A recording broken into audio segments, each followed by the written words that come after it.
A todos ustedes, queridos amigos y amigas, sean bienvenidos a este canal de YouTube Nelter de la Cruz. Por ahí no se les olvida, no se ahí abajo aquí. Denle, púchenle a la campanita, denle, píquenle. Pues hoy jueves, bonito día tengan todos ustedes. Pues seguimos con la mañanera. En el país, cómo está la economía y también lo que tiene que ver con otros datos, incluida la situación de inseguridad o de violencia. Entonces vamos a pedirle a Carlos Torres, que es coordinador de programas integrales para el desarrollo y además secretario técnico de la Oficina de la Presidencia, que nos informe sobre esto.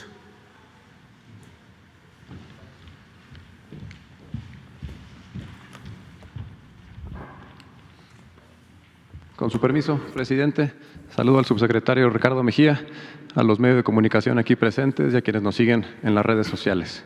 Vamos a dar a conocer los principales resultados socioeconómicos al cierre de mayo del presente año. Comenzamos con un hecho inédito, que es que a 3 años y medio de gobierno, el peso mexicano se ha apreciado con respecto al dólar. Como podemos ver, esto no había ocurrido en sexenios anteriores, inclusive en algunos casos la depreciación fue cercana al 1000%. Por poner un ejemplo, en el sexenio anterior, la depreciación a estas alturas era superior al 40%.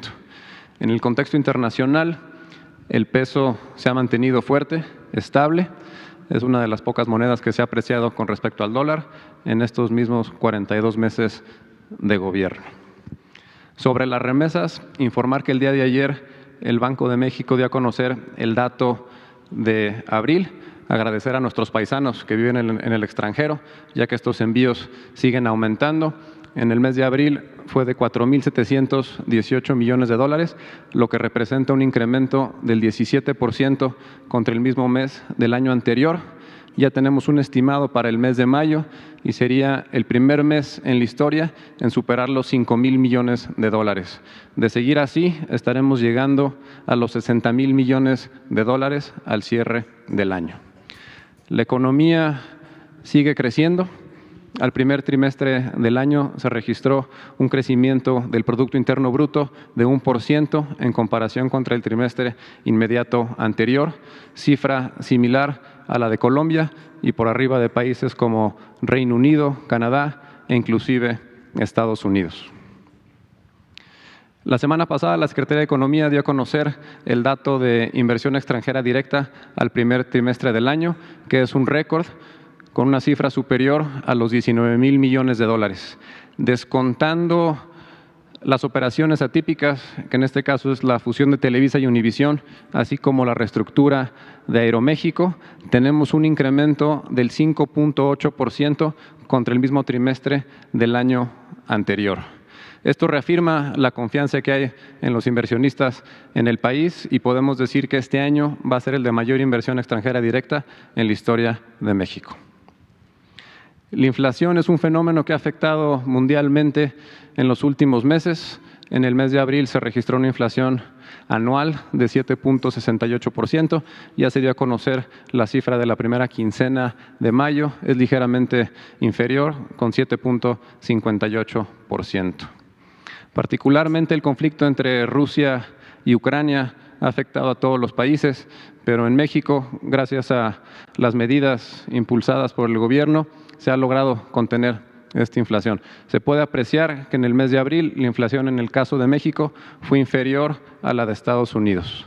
Si pasamos a la siguiente y vemos los componentes de estos dos datos, destacar que en el caso de México el componente de energéticos es de 0,6%, gracias a no haber incrementado los precios de las gasolinas en términos reales. Comparado con Estados Unidos, allá tienen una inflación en energéticos de 2,1%. Donde tenemos el reto es en el componente de alimentos, por eso estamos impulsando esta campaña para incrementar la producción de los básicos, maíz, frijol, trigo, arroz, para poder ser para poder producir lo que se consume en el país, ser autosuficientes. Recordar que antes de la pandemia se contaban con 20.600.000 puestos de trabajo registrados en el Seguro Social. Después vino una caída y una recuperación posterior y nos mantenemos con una cifra superior a los 21 millones de trabajadores registrados en el Seguro Social. El salario promedio mensual de estos 21 millones de trabajadores es 14.613 pesos, lo cual es la cifra más alta, y podemos ver cómo en este gobierno los incrementos año con año han sido de manera más acelerada. El salario mínimo nunca había aumentado tanto como en este gobierno. Esta gráfica muestra los salarios mínimos por año a precios de abril del 2022 para poder hacerlo comparable. Aquí podemos ver cómo durante más de 20 años el salario mínimo no aumentó en términos reales. En este gobierno, el poder adquisitivo ha aumentado en 67%.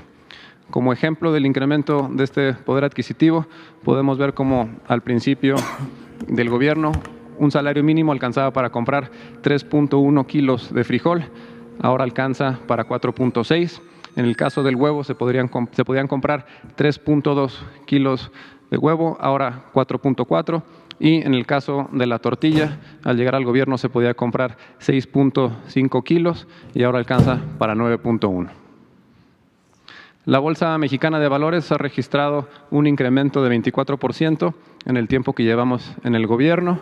De igual manera, las reservas del Banco de México, siguiente por favor, han registrado un incremento del 15% en estos mismos 42 meses, registrando una cifra prácticamente de 200,000 millones de dólares.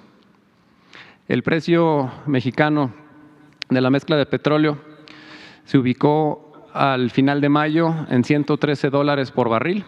Estos excedentes nos han permitido cumplir el compromiso de que no aumenten los precios de las gasolinas en términos reales, como veremos en las siguientes láminas. En el caso de la gasolina Magna, en este tiempo ha habido una reducción en términos reales de 3.4%, que se compara con incrementos en sexenios anteriores de 42% y de 23%.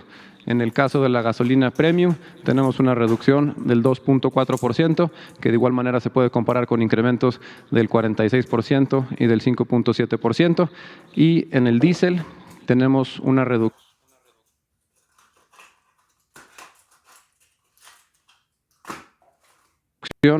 de 3.9%, cuando anteriormente el precio aumentó cerca del 50%.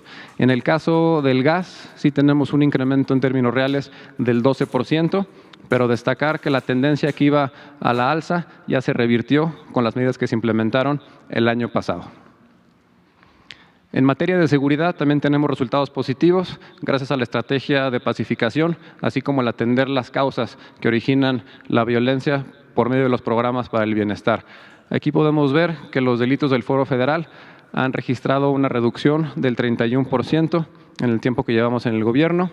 En cuanto a los homicidios, esta gráfica muestra los datos acumulados de enero a mayo. Ahí hay un error en la lámina, es de enero a mayo.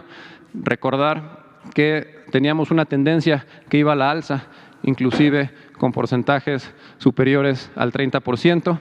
Esa tendencia ya se revirtió y ahora tenemos una reducción.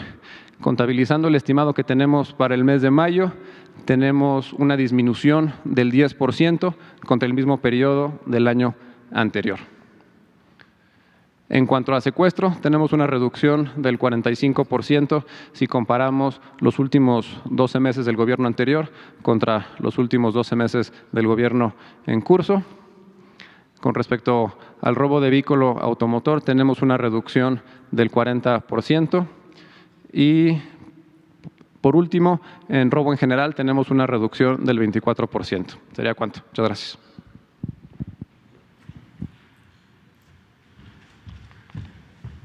Bueno, pues ahí está, con hechos, no palabras.